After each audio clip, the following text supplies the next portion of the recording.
Welcome back, my people. How you all doing today? It's been a while since I dropped videos, but I'm back. You know what I mean? I'm back like I never left. So, what's happening today? I want to show you how I was able to create this look. Officially, this image came like this, as flat as this. And shout out to Gims Films. I got this from him. I actually saw it on his YouTube channel, so I decided to take the footage and also try and work on it to see what I can do. So yes, we are going to grade this from this particular image from this to get this cinematic look. So we are going to try and make this image look beautiful, and stay with me throughout the process. Let's go and let's get it.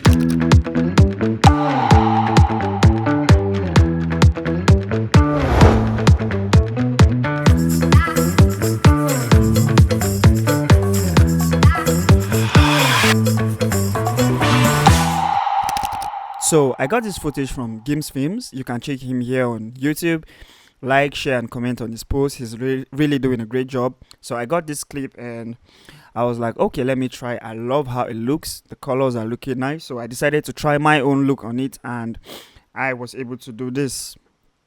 So we came from this to this, and this is my own final look. So you can take a look at it on a bigger screen. So yeah, back to the workflow. This is basically my workflow, and this is how I work. So my first node is where I did my IDT, and then the second to the last is where I did my ODT. The first is my input display transform, and the last one is my output display transform. Now, if you've been following my channel, you know how to do all these things. This is a Sony clip, so I had to do my changes, and I took it to from Sony to DaVinci Wide Gamma, DaVinci Intermediate, back to Rec 709 Gamma 2.4. So after this IDT and my ODT, the image came looking this way. So moving on is to the node 3 where I did my contrast and exposure, and now we have the image looking this way. I basically use my primaries, use my gain, my lift, and I just reduced the temperature towards blue because the image was looking too yellowish and greenish, and that's too warm.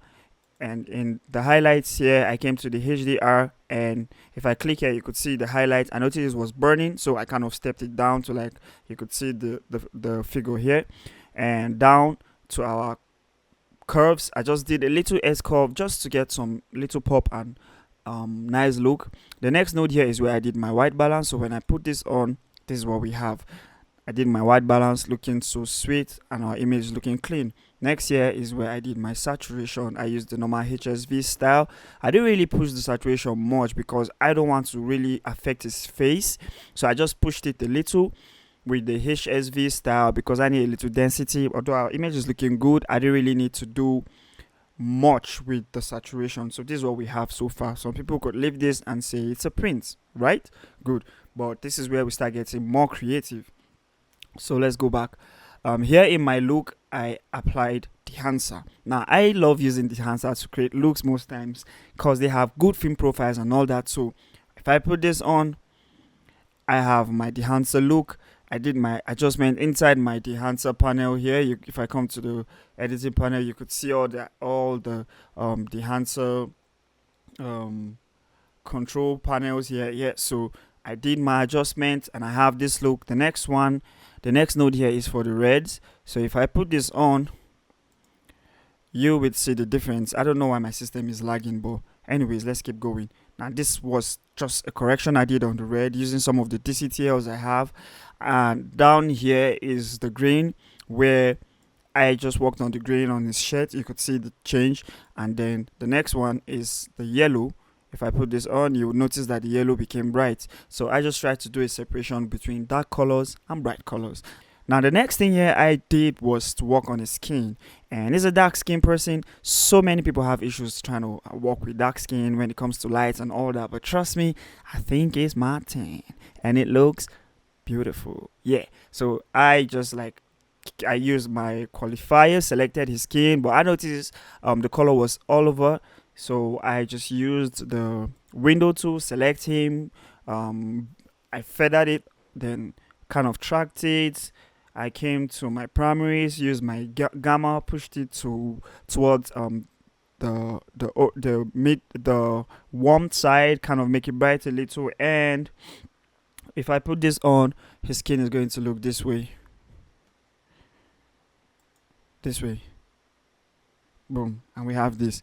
This is how I was able to get his skin looking good. So let me just, I'm back. And this is what we have.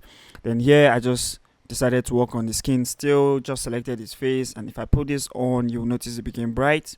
The next node here, I'm trying to make this video fast so I won't waste much of your time. And if you still need me to teach you color grading, my details are on the screen. You can reach out to me, and if you need personal classes, I do that. My social media handles and everything is there. And if you want me to color grade for you, be it music videos, commercials, or films, I'm that guy. So here I just decided to give this side a bluish tone, like cool tone. So if I put this on, you see the separation. Around this side, I decided to give it more of a warm tone, even though I know this was just kind of bluish tone there, but I don't really want that there. So if I put this on, you notice the warm tone came in, which is looking great. And down here, I just gave it a little pop. Now, if I come to the curves, you notice that it's just a little change. But if I put this on, you would actually see, you can see the difference, touches the dark areas. And down here is our sharp tool where I sharpen the image. Put this on, I just came to our blur versus blur, and then I just took it down to like 0.48, and we have our image looking this way. Now here is where I created a look using my curves. If I come here, you would see just a little some kind of changes, and then I reduce the opacity because I don't want the look to be much, just a little greenish tones in the dark areas, which is not really showing that much, but trust me, it's doing a lot to make the image look beautiful.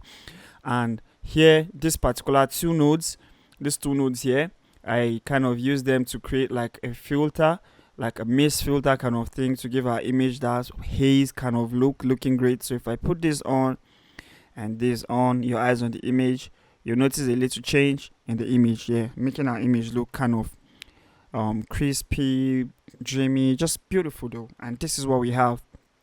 And from this, the next node I have here, I don't know why it's lagging today. I don't know why. Okay, this is our image. So let's go back.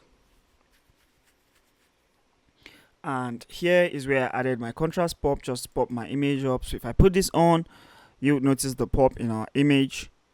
Boom, and this is it. Our image is looking beautiful already. And the last thing here is just the noise reduction. And not to forget, I've recorded this video for like 5 times today. I don't know why, it just keeps lagging. And with the noise reduction, our image came looking this way, crispy, smooth, and beautiful. This is cinematic, I'm not gonna lie. And if you want to learn how to create looks like this, professional looks, feel free to reach out to me for personal classes, coaching, and to ask questions. I'm your person. So yeah, thank you once more for coming back to my YouTube channel. Make sure you like, share, and subscribe, and I'll see you in my next class. Bye.